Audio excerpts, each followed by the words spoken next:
In this video, we're just going to quickly look at navigation through the app.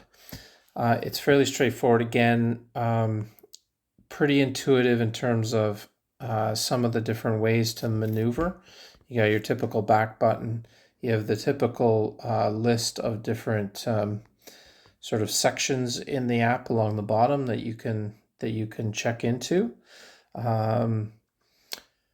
And then inside those, you might have a few options like you see on the Today. So if you're a salt truck driver, you might see materials listed here underneath materials. Otherwise, you probably won't. Some sidewalk crews may see some stuff there too as well.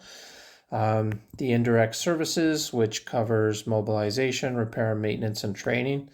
So training is pretty straightforward. You're going to punch into that whenever it's appropriate. Repair and maintenance, you're going to punch into that ticket whenever you are working on your machine, particularly in or around the shop, or if you have repairs to do out on the site and you're helping, maybe Mike comes to see you or Randolph or whoever.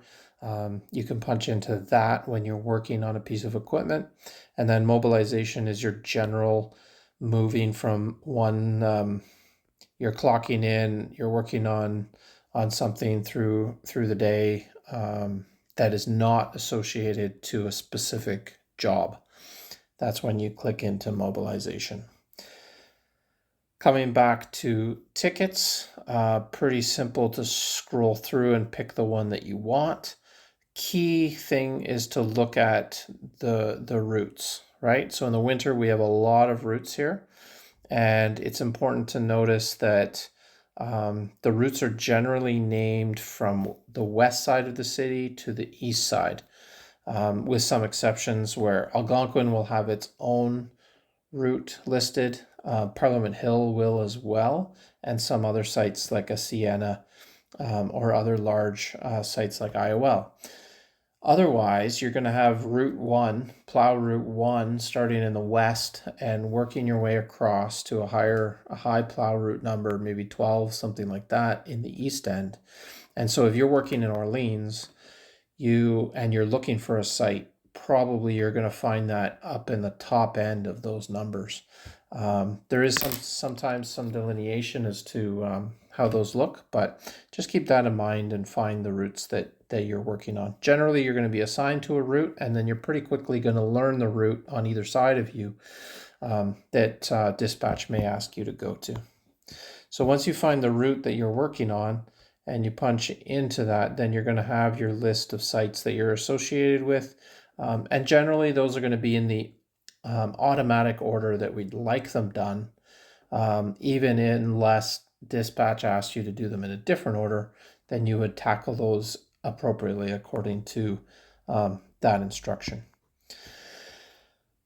So that's there. And then in tickets, more for summer or for litter or various different pre-scheduled jobs, construction, that kind of thing, you're going to see unscheduled jobs, yesterday and today jobs, or just today jobs. Things that are booked for tomorrow. I'm going to switch routes to something that has a little bit more impact so today, these are the sites that are booked for Maintenance Central.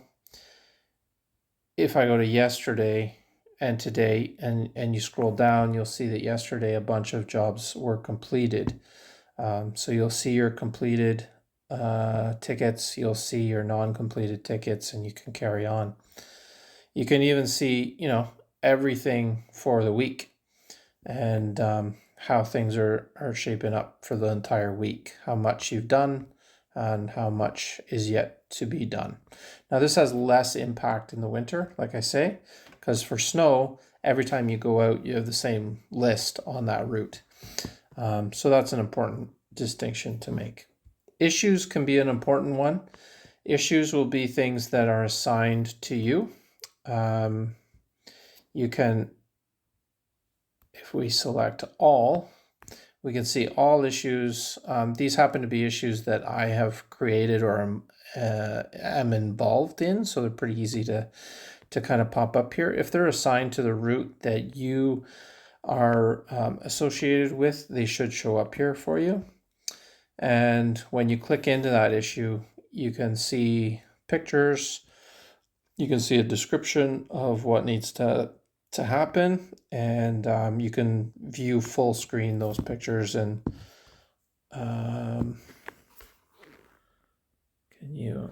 can't really zoom or anything on the pictures, but there you go.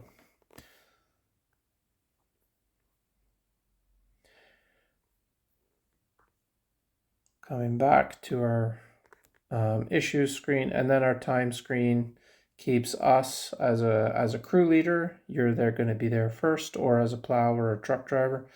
And then your crew members, if you're a walks crew, you're going to have your crew members listed right here.